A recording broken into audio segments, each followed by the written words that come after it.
Live from downtown Detroit, Local 4 News at 6 starts now. An ambulance carrying a patient sideswipes a row of parked cars. And it's not long before the paramedic behind the wheel is found to be drunk. Thanks for being with us for the News at 6. I'm Kimberly Gill. I'm Karen Drew, in for Devin Skillion tonight. The paramedic in question has been with the Detroit Fire Department now for several years. Tonight, he's on unpaid leave following last night's accident at Carpenter and Klinger over in Hamtramck. Megan Woods joins us now with the latest in a string of alcohol-related incidents involving DFD personnel. This is pretty worrisome. It is, Karen, and just to show you the extent of the damage, you have 1, 2, 3 cars that are wrecked in all of this. They were parked here, and we talked to one of the car owners. He said he got his car just a month ago. My car is everything to me. I mean, without my car, I won't be able to go to work, or if I don't go to work, I won't be able to pay my rent or put food on the table. This man doesn't want to show his face, but says his job depends heavily on his car. So you can imagine his devastation. All of a sudden, I heard a boom. It was a big noise. Then he saw this. Side is pretty much damaged. The doors on the other side is damaged. The trunk do not close. I am so sorry. I mean, what can I say? I wish there was somewhere else I could park better, but this is the only spot I could park, in front of my house. I mean, I live here, so I have to park here. And to know it was a paramedic on the job that allegedly caused it. Paramedic 16, you state you were involved? That is correct. Just adds to the disappointment. I believe the ambulance would do that. I mean, it's telling me in my mind, of course, I'm 100% sure the driver is drunk driving. In a press release, Detroit Fire Department confirmed it, saying per protocol, the paramedic was tested and had alcohol in his system at the time. He's now on unpaid administrative leave. I mean, this is sad. I mean, I will feel bad. The person was in the ambulance. She had an accident on. I wonder how she's doing. This is scary and sad at the same time. Well, the good thing is that woman was not hurt in this situation, and we do know from Detroit Fire Department that it took about 13 minutes to get another unit here and transfer her to where she needed to get help. Back to you. Wow, this is disturbing on so many different levels. I assume the prosecutor's office has taken a close look at this one.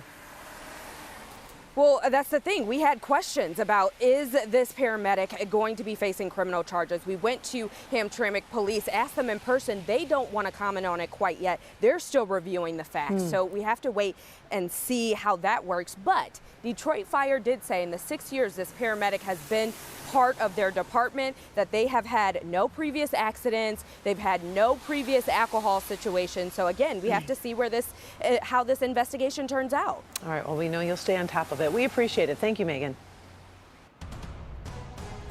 Breaking news right now, MGM reaching a tentative deal with casino workers.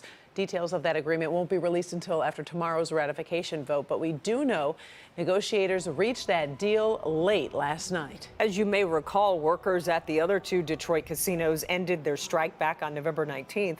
As for MGM, workers will remain on the picket line for now. Union members voted down the last deal less than a week ago. The much debated plans for the future of Enbridge's Line 5 are one step closer to being decided. The Michigan Public Service Commission today approved plans to replace the pipeline with a new one running under the Straits of Mackinac. The new 30-inch pipeline would be housed inside a concrete lined tunnel routed underneath the lake bed. Opponents of the plan have argued the environmental risks are too great, but the commission ruled there is a public need for the project, without which suppliers would need to use other more high-risk transportation methods. The plans still require approval from 2 groups, the Mackinac Straits Corridor Authority and the Army Corps of Engineers. All they want is their father's ashes, but they can't get them. That was the tip that came into our investigative unit, which brought us to J. Gilbert Pur Funeral Home over in Adrian. It was back in October the family business suddenly locked its doors, and oh, they did not like it when we showed up. Get off my property! Get off of here! This was the scene at Pur Funeral Home in Adrian. Another failed attempt to get Michael Paul's cremated ashes and return them to his family. He was diagnosed with stage 4 pancreatic cancer in February, was put on hospice care in end of April, and then he passed on May 5th. But 7 months after her father's death, long after his family paid for cremation services, Daughter Olivia Paul says the funeral home won't return her father's ashes to her family. We trusted Pur Funeral Home to, do the cremation services after he passed, and now that the headstone is made, we can't get access to his ashes and kind of fulfill those final wishes that we, spoke to him about before he passed. This is absolutely crazy that we have to go to a funeral home, sue a funeral home to retrieve someone's ashes. This is unbelievable. When attorney Steve Hyder was hired by the Paul family, he didn't think getting Michael Paul's ashes returned would be so complicated. And I'll make 2 or 3 phone calls. I can resolve this issue, and we'll be on a merry way, and everyone will be happy, and we can lay Mr. Paul to rest. And not going to happen that way. But the business closed suddenly, and now the Paul family says they are victims of the Pur Funeral Home.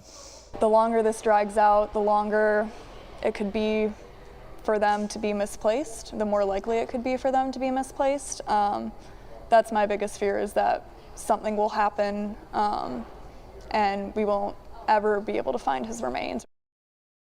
Can you imagine the family dealing with that? Well, we did do some digging. We found out that the State Mortuary Services license for Pur Funeral Home lapsed in October. So it's really unclear when or if the funeral home will open its doors again. And no one with the funeral home would speak to us on camera. Over the phone, the owner, Marilee Purse, said the Paul family will get Michael Paul's ashes, but she didn't say when. Of course, we'll stay on top of the story. Yeah, let's hope it all works out. I so hope so.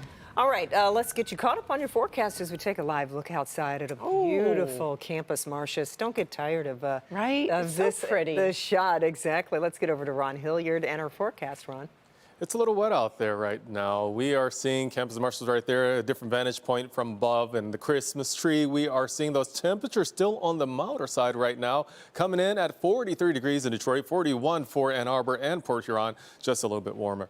Adrian, 42 degrees. So what do we have out there as we go out? Not just the light rain moving through, but we do have some fog as well, causing some issues. Visibility is down to 2 miles at City Airport, and we are also seeing that mist out there developing across the area. So here's a look at a Zach Track 4D radar. The rain showers pretty much winding down for a little while, but they will be coming back into the area. So let's zoom in with the Zach Track 4D radar to see exactly where this rain is falling, mainly at this point north of 696. Also, as we move over toward part of the Thumb and also eastern portions of Metro Detroit, we're seeing that a lot of these showers are also still falling right around I-94 as well on the east side of town. So we're going to talk about this break in the action and when we see the precipitation returning. That's all coming up in a few minutes. Looking forward to it, Ron. Thank you. Feels like it's been far longer than a week since the Lions' Thanksgiving Day letdown against the Packers. Yeah, but the chance for a bounce back comes Sunday against a team Coach Dan Campbell knows really well. Hobie Artigue reports from Allen Park, where final preparations for the Saints are underway. In a game that they felt they gave away on Thanksgiving, the Lions now try to rebound on the road as they face a Saints team that's 5-6 on this season, but one that's also still chasing a playoff spot. Even though they're below 500, this week's Lions opponent can still rise to the occasion. Dan Campbell should know, spending 5 seasons in New Orleans before coming to Detroit. There's a number of these guys.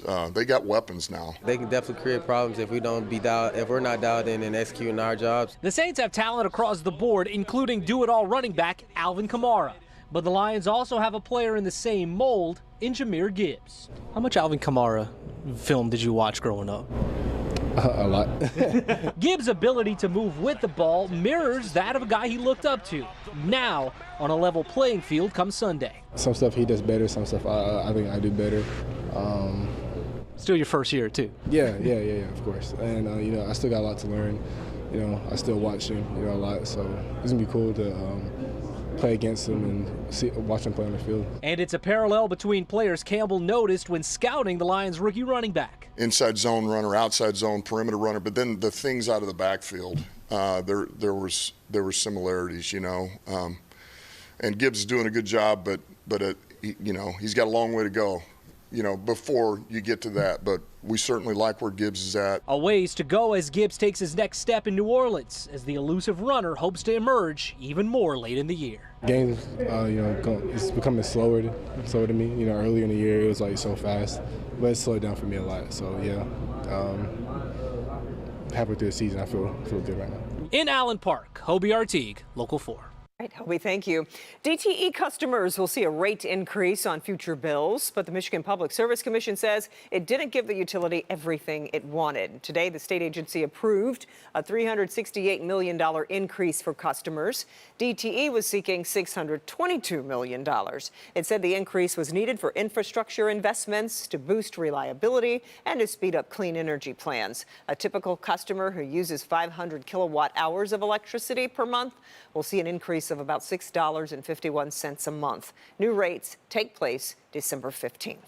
Well, a possible drunk driver takes out a string of mailboxes over in Troy before turning into a fire station parking lot. The 56-year-old man from Sterling Heights drove a Taurus that had 2 flat tires, damage to the rims and damage to the bumper by the time cops arrived.